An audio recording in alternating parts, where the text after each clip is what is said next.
Gênesis, capítulo de número 3, versículos, a partir do versículo 8.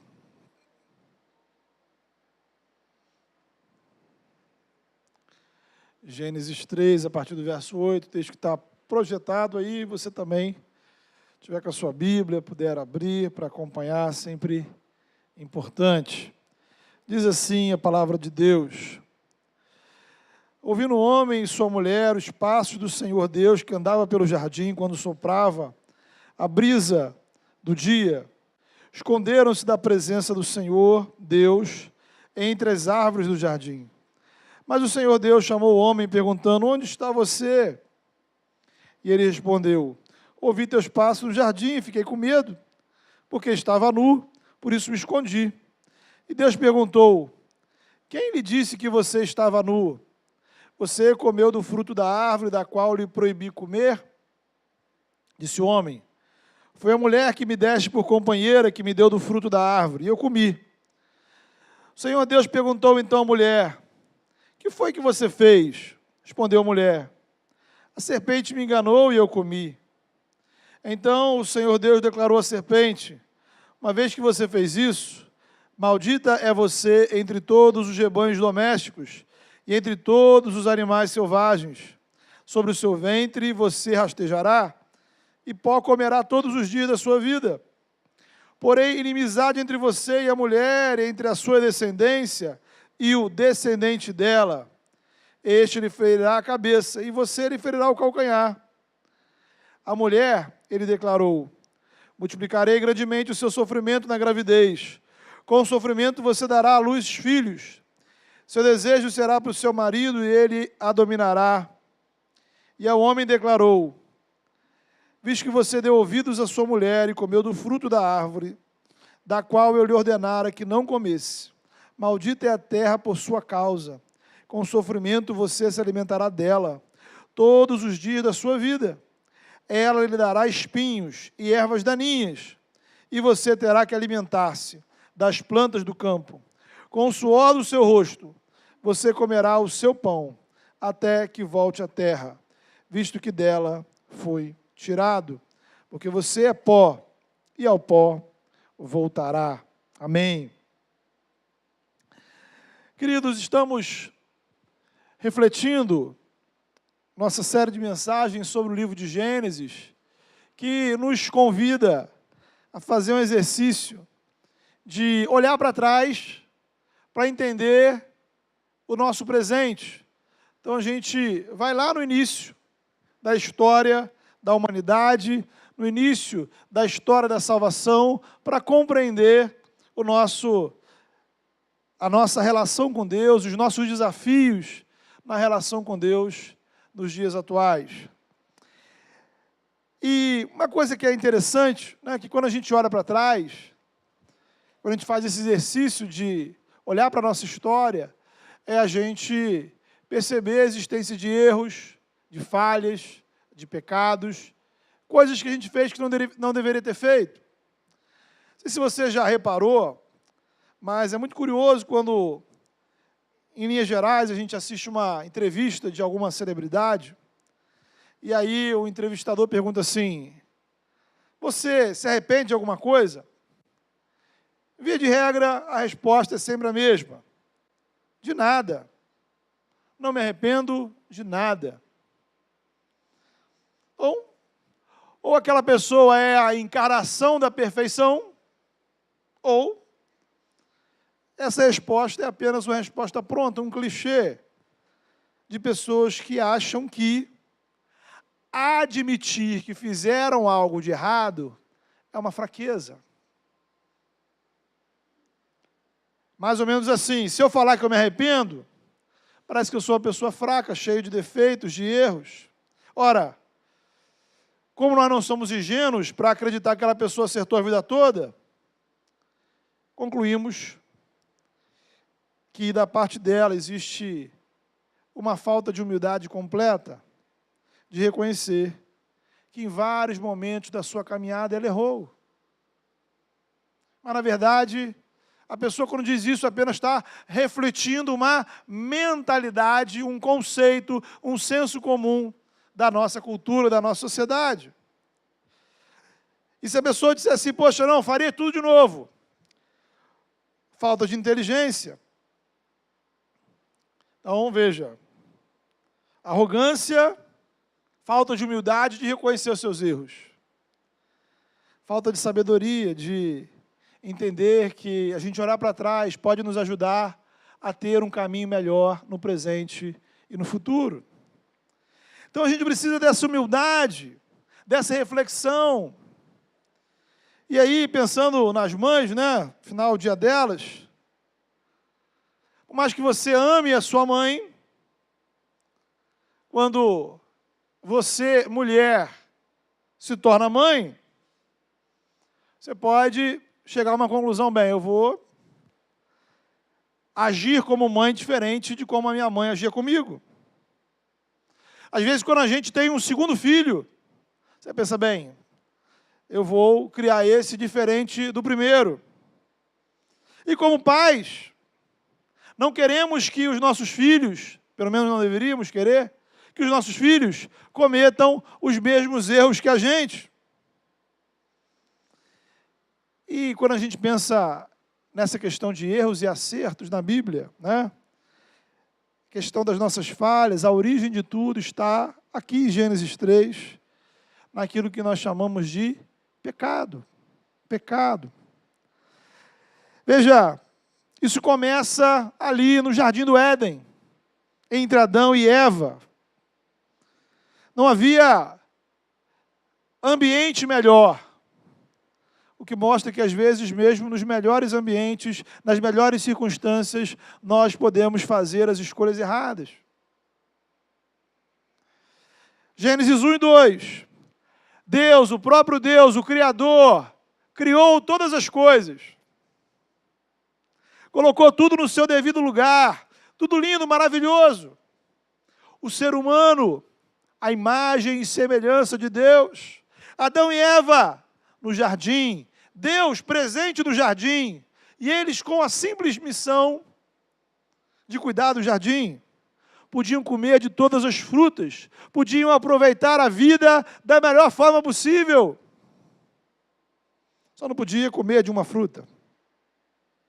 Pois bem,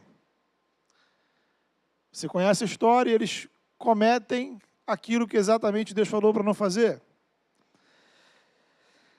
E aí, o que vem depois do pecado? Eles ouvem a voz de Deus e sentem medo.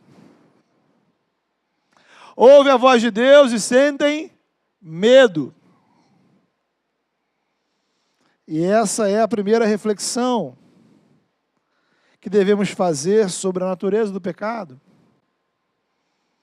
O que é pecado?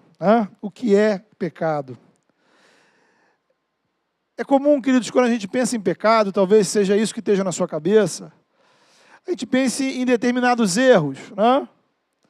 Só que, em primeiro lugar, pecado não é uma coisa que você faz. Pecado é uma inclinação que está dentro do seu coração, dentro de todos os nossos corações. Então é algo que vem de dentro e contamina todas as áreas da nossa vida. Ora, é muito fácil, note bem, a gente reduzir o pecado a algumas áreas. Por que é fácil? Porque aí eu digo assim, ó, o que é pecado?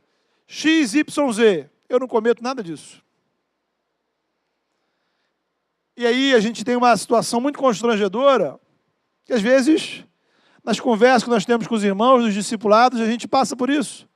Eu pergunto para você, qual é o seu pecado? Você pensa, analisa, você olha. E sim, não, pastor, eu sei que eu sou pecador. Mas nós temos dificuldade de nomear o que existe na nossa vida que é pecado. Porque a gente tem uma lista, a gente conclui que não comete nada daquela lista, ora, e aí?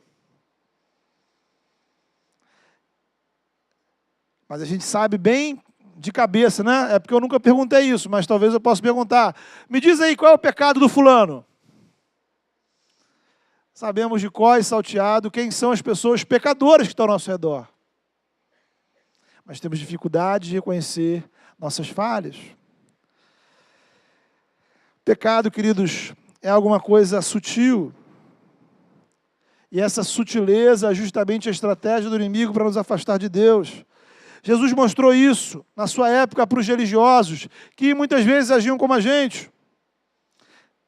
Quando ele, por exemplo, falou do adultério, ele vai dizer, olha, já o pensamento impuro em relação a alguém é pecado. Homicídio não é só matar pessoas. Quando você ofende alguém, não basta trazer qualquer dinheiro, entregar como oferta, mas fazer isso com fidelidade, sem deixar pessoas magoadas com você pelo caminho.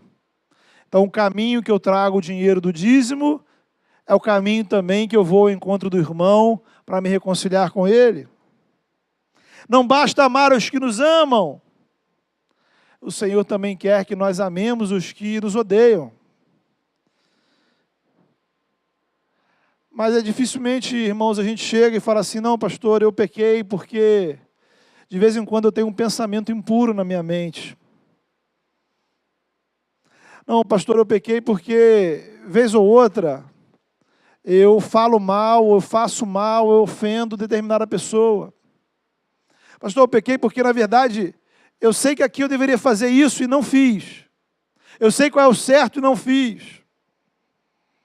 Eu sei que tem pessoas magoadas comigo, mas eu não fui ao encontro delas. Então a gente poderia ampliar isso para uma longa conversa. A síntese é pecado, é tudo aquilo que é diferente da vontade de Deus, do ideal de Deus para a sua vida. Qualquer coisa diferente de confiar somente em Cristo, de amar a Deus e amar ao próximo, de servir ao reino de Deus como prioridade. Será que as suas prioridades não são pecaminosas? Será que na gestão do seu tempo não há pecado? Será que nos sentimentos do seu coração não há pecado? Será que nos seus pensamentos não há pecado?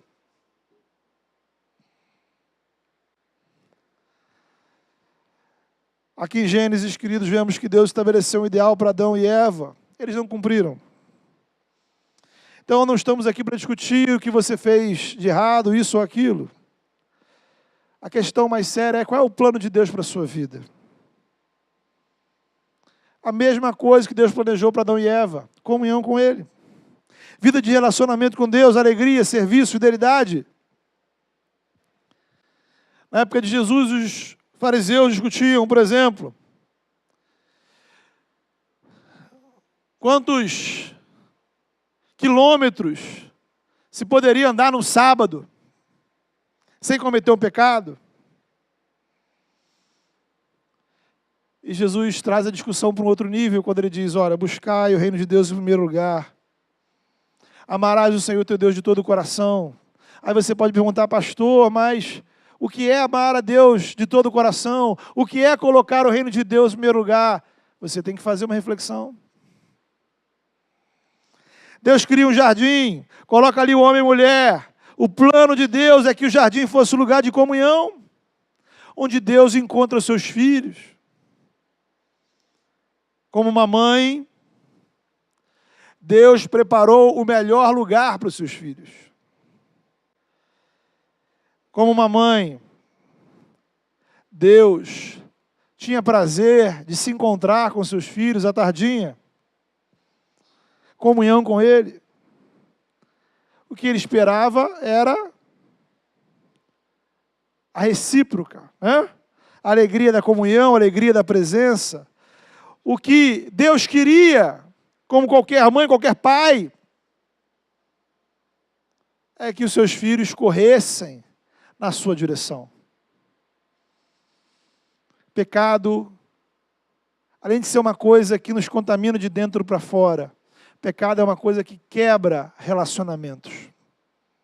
Quebra relacionamentos. O ser humano afetado pelo pecado sente medo de Deus. Se esconde. Onde deveria haver prazer, alegria, confiança, liberdade. Agora medo, desconfiança. Você se sente desconfortável, incomodado. Veja que isso vale para a relação com Deus, vale para outros relacionamentos. O pecado faz com que a gente se esconda do outro. Poxa, eu não quero nem ver fulano, não quero que fulano me encontre. Porque eu sei que o meu relacionamento com ele está estremecido. Nos escondemos, fugimos.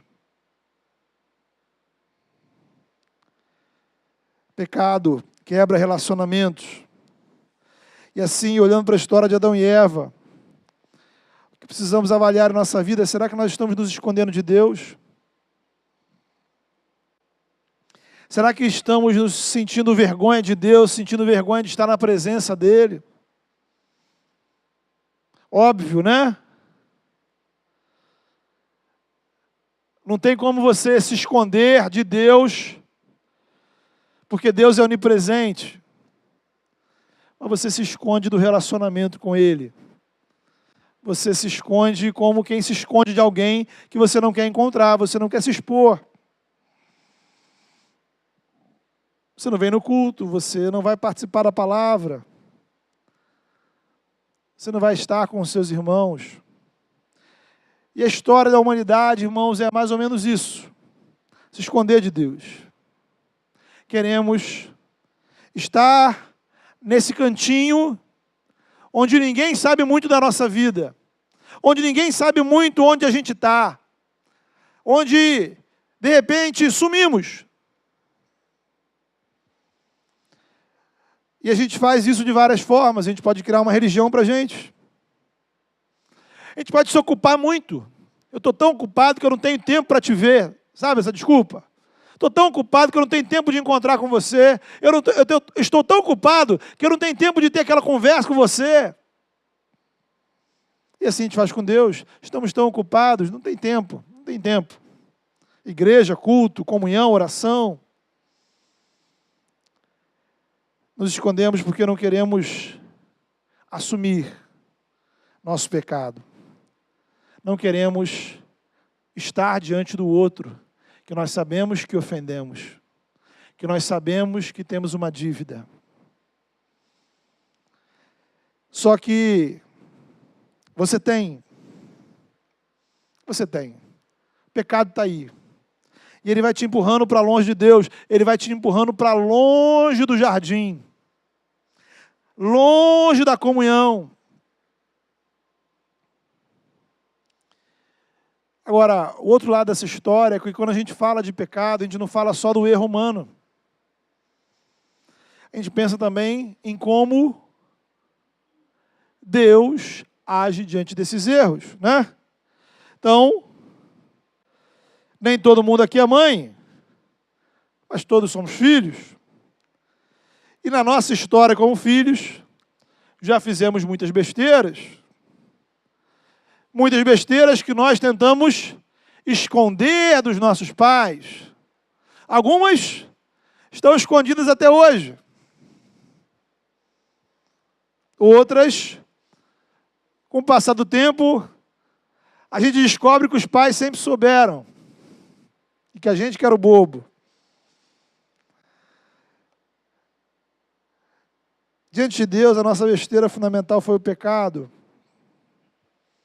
Perdemos a nossa comunhão com Deus, passamos a estar debaixo da condenação do Senhor, nos tornamos escravos do pecado. E a pergunta vem, como Deus reage ao pecado? A resposta é que Deus vai ao encontro do ser humano. Enquanto a gente se esconde, Deus procura. Deus vai ao encontro. Olha que coisa interessante. Primeira pergunta desse texto. Onde estás? Imagine, chegando aí no seu telefone aí, tocando no seu telefone, você vê ali, ó, a chamada do céu, né? Um áudio do céu. E a pergunta é, Onde você está? Onde estás? Pense nessa pergunta. Onde estás?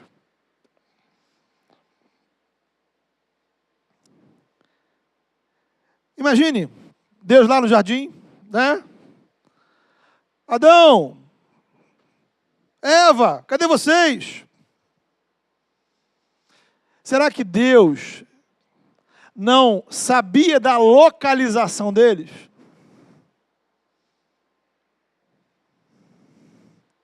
É claro que ele sabia. O homem não estava longe do conhecimento de Deus, mas ele estava longe da comunhão com Deus.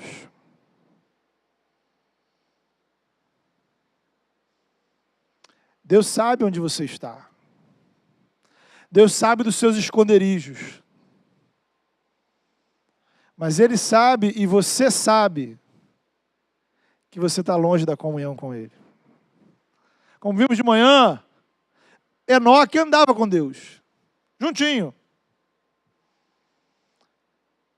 Mas Ele sabe que você talvez não esteja andando com Ele. E Ele vem ao seu encontro.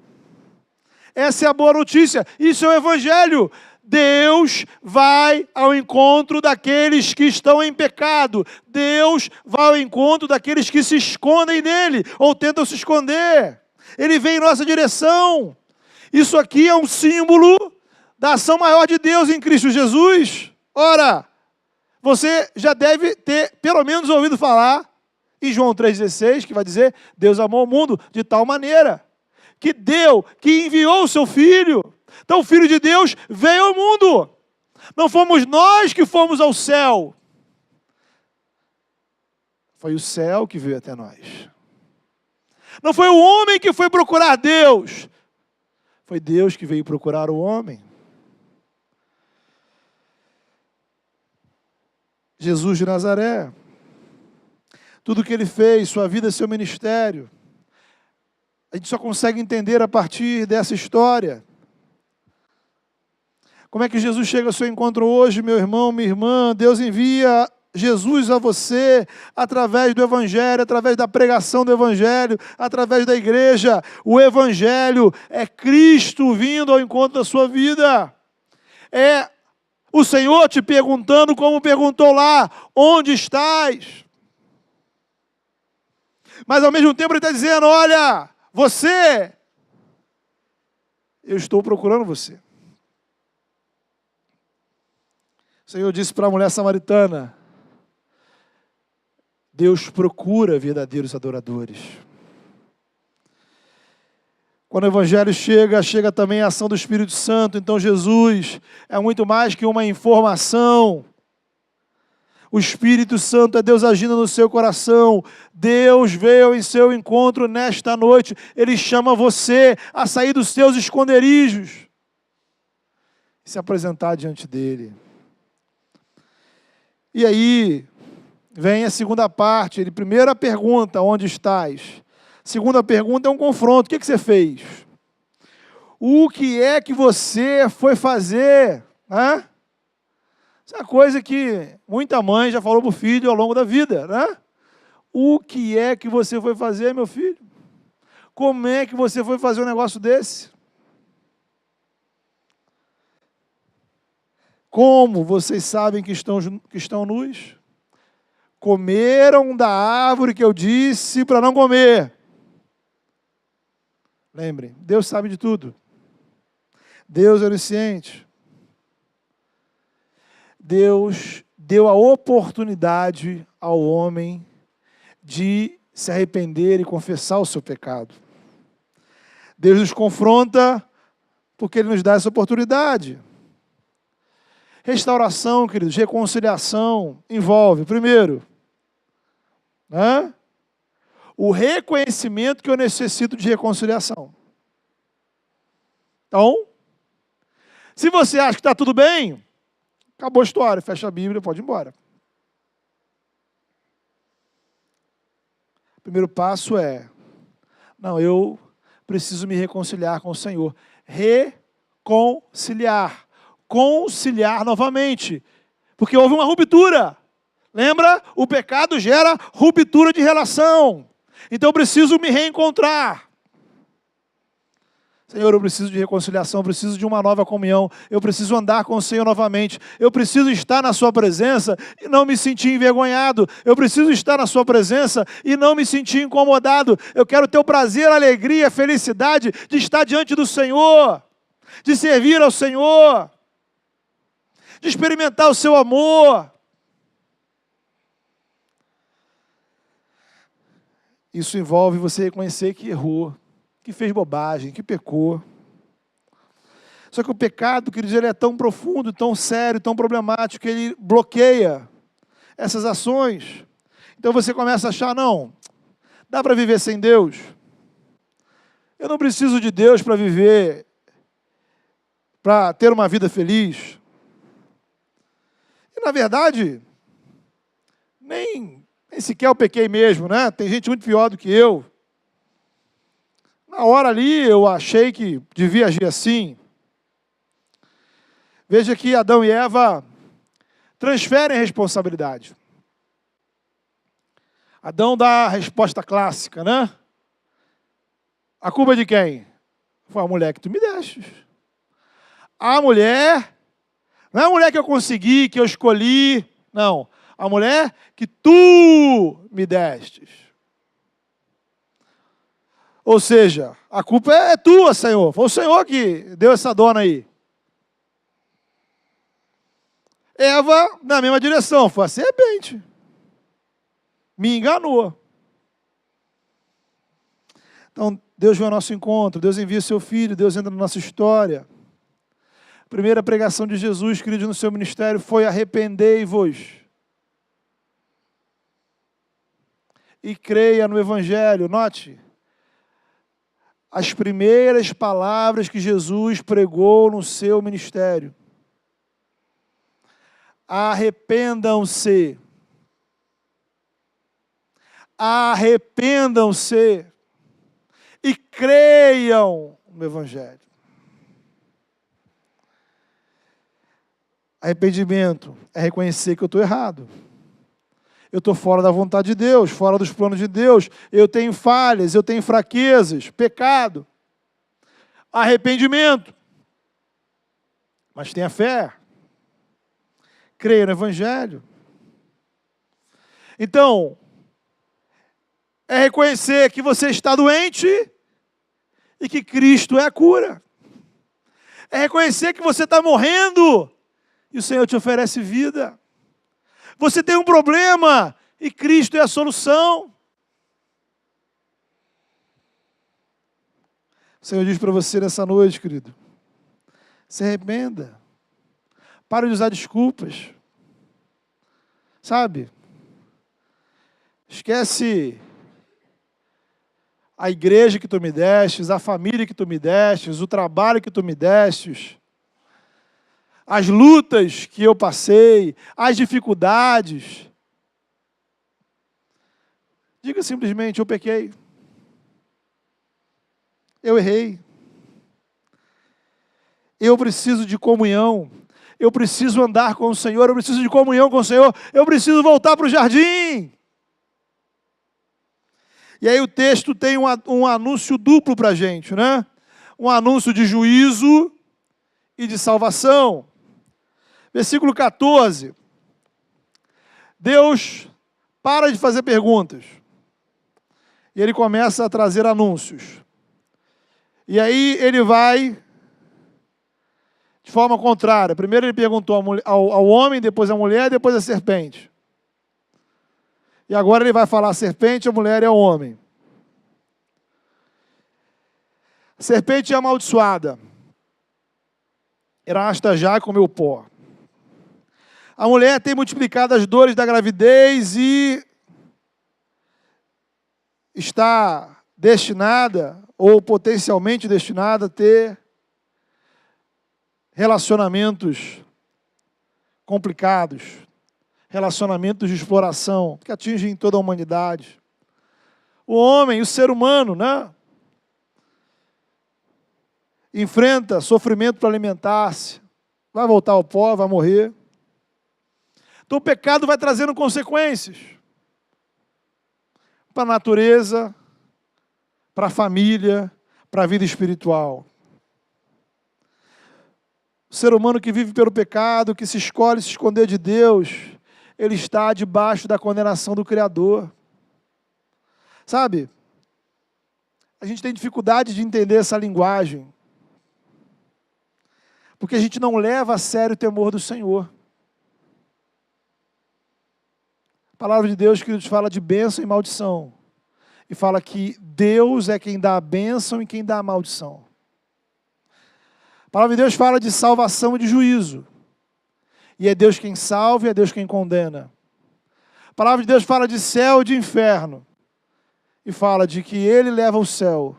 E que Ele também é que decide aqueles que serão condenados ao inferno. Então tudo depende dEle. Mas ao mesmo tempo, Ele nos oferece a saída. Mesmo diante da desobediência, Deus demonstra a graça. Ora, onde abundou o pecado, superabundou a graça. Deus poderia, né? Estalar os dedos, acabar com tudo. Fechou a história, quero saber de ser humano. Sabe aquele comentário, né, que de vez em quando a gente ouve alguém falar, e sempre tem alguém que fala isso, poxa, a humanidade não tem mais jeito, o ser humano está perdido.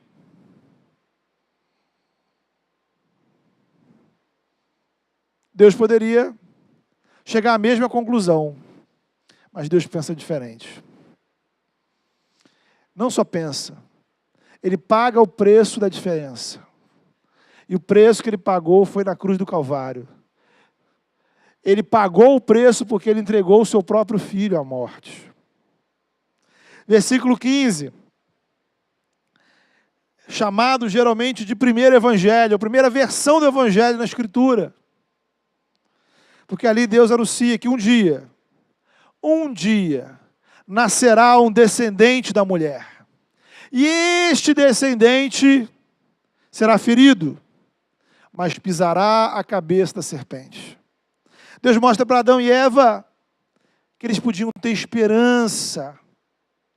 Há uma esperança, porque se a serpente enganou, um dia, o descendente da mulher, que na época eles não sabiam quem seria, eles esperavam um Salvador, que nós sabemos que é o Messias, Jesus de Nazaré, que foi morto na cruz, mas sua morte não foi derrota, foi vitória.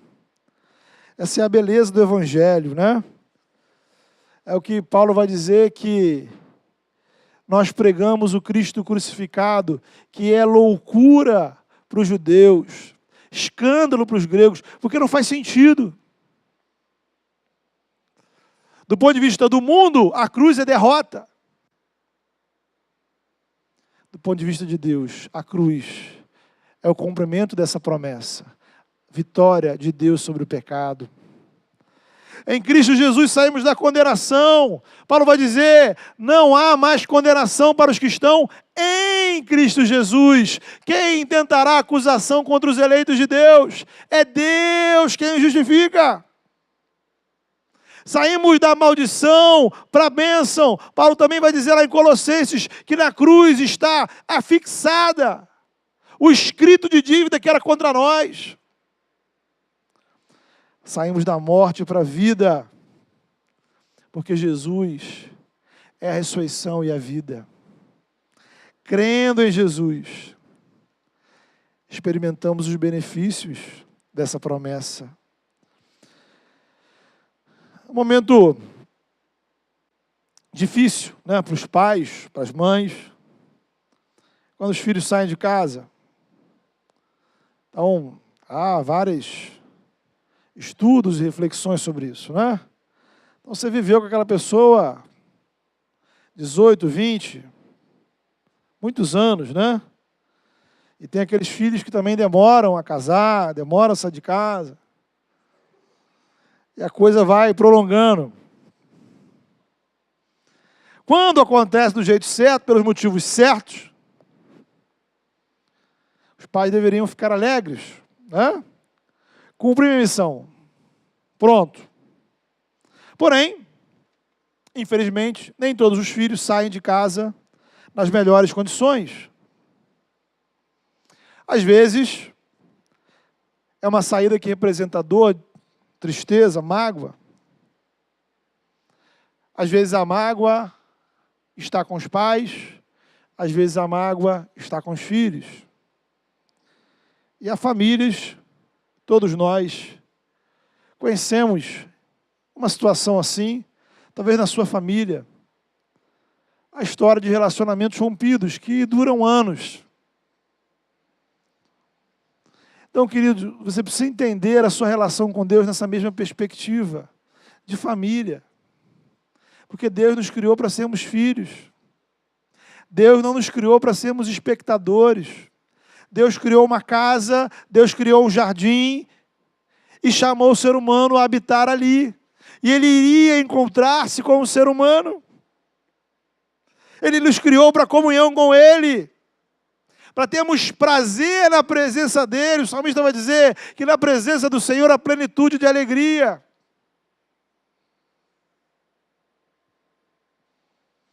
Primeiro João vai dizer que o verdadeiro amor lança fora todo o medo. O verdadeiro amor lança fora todo o medo. Adão se escondeu. Por quê? Porque tinha medo. Porque o pecado rompe relacionamentos. O pecado semeia medo, onde deveria haver confiança. Esse mundo foi a casa que Deus deu para os seus filhos, só que um dia chegou que não quisemos mais viver na casa com o pai, né? Não quisemos mais viver segundo as regras do pai. Ser feliz com Deus já não satisfaz nosso coração, sentimos vergonha de Deus, nos escondemos dele. Mas o Senhor insiste, vai atrás da gente. O salmista vai dizer que ainda que uma mãe desista dos seus filhos, o Senhor não desiste de nós. Isso é uma coisa importantíssima de dizer, irmãos. O amor de uma mãe, ou o amor materno, é algo incrível, espetacular, sensacional, e há demonstrações fantásticas ao longo da história. Mas o amor de Deus por nós é o maior amor que nós podemos experimentar. Deus é amor, que acolhe as mães, que agem com amor. Deus é amor, que acolhem as mães, que não recebem amor dos seus filhos.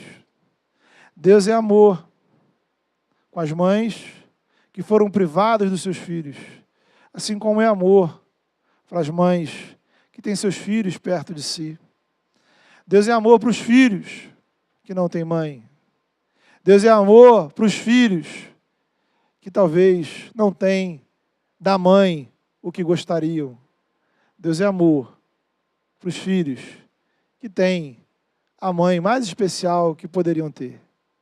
Deus é amor para filhos, para mães, sejam eles ou elas quem forem. Deus um dia expulsa o homem do jardim, porque o ser humano perdeu as condições de viver o relacionamento com Deus. Mas no dia que terminou a comunhão, Deus iniciou a missão. Deus iniciou a missão. E o nome dessa missão chama Retorno ao Jardim. A parte central dessa missão, dessa grande operação, aconteceu na cruz do Calvário. Deus assumiu em Cristo a nossa condenação, venceu a morte, trouxe vida, subiu aos céus, está ao lado do Pai, enviou o Espírito Santo. E a outra parte dessa missão continua agora, através da igreja. Isso tudo, estamos aqui porque estamos em missão, porque fazemos parte da missão, porque a missão nos alcançou. E nós continuamos ela pelo poder do Espírito Santo, para que você creia em Jesus Cristo, para que você saia do esconderijo, para que você se apresente ao Senhor, para que você diga: Senhor, eu preciso de reconciliação, eu reconheço os meus erros e eu aceito a oferta, eu quero viver com o Senhor, eu quero estar de volta ao jardim, eu quero voltar para a casa do Pai.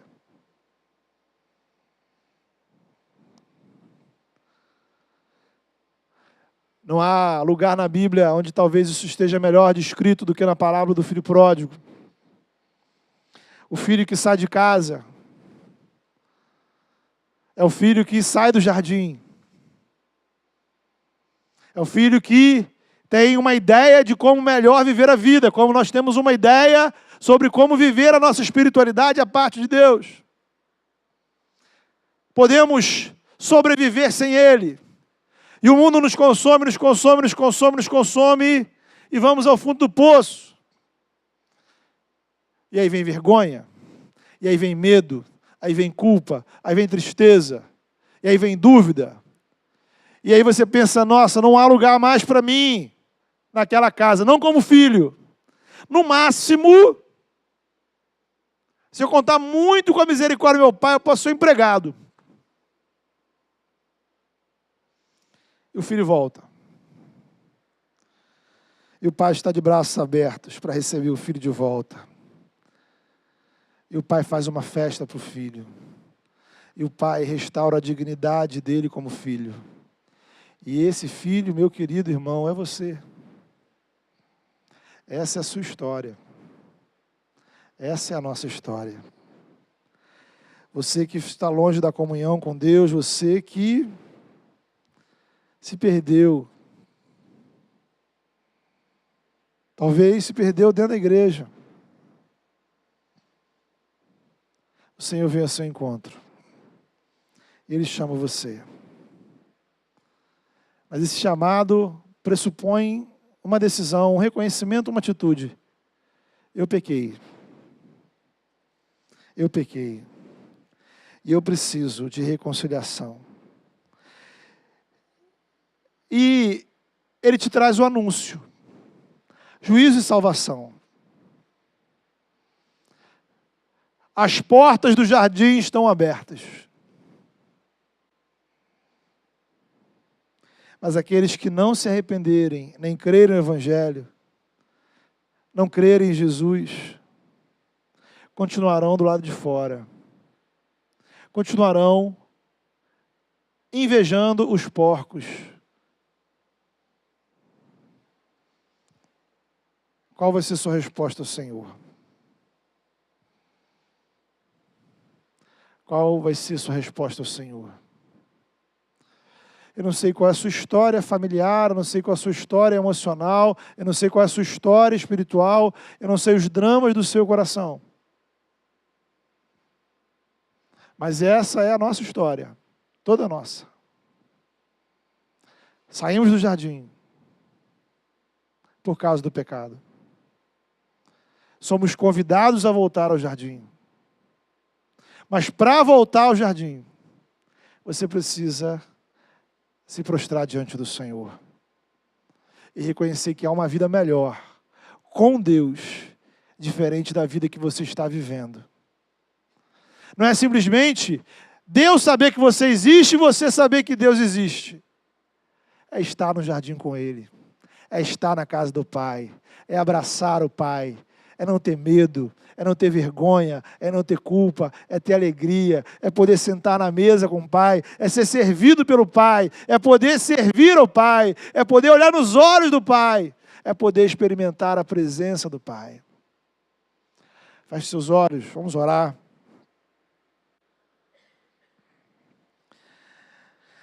Deus amado, em nome de Jesus, louvado seja o Teu nome, Senhor, porque Teu amor, ó Pai, é incrível. E apesar, ó Pai, da nossa rebeldia, Senhor, apesar, ó Pai, dos nossos erros e falhas, o Senhor insiste em nos amar. Chega a ser, ó Pai, incompreensível, ó Pai, essa insistência. Porque o Senhor não desiste. Porque o Senhor não nos deixa em nossos esconderijos. Mas o Senhor insiste. A despeito do nosso constrangimento, a despeito dos nossos erros, das bobagens que fizemos, pensamos e falamos, o Senhor vem ao nosso encontro. E o Senhor, ó Pai, nos chama de volta.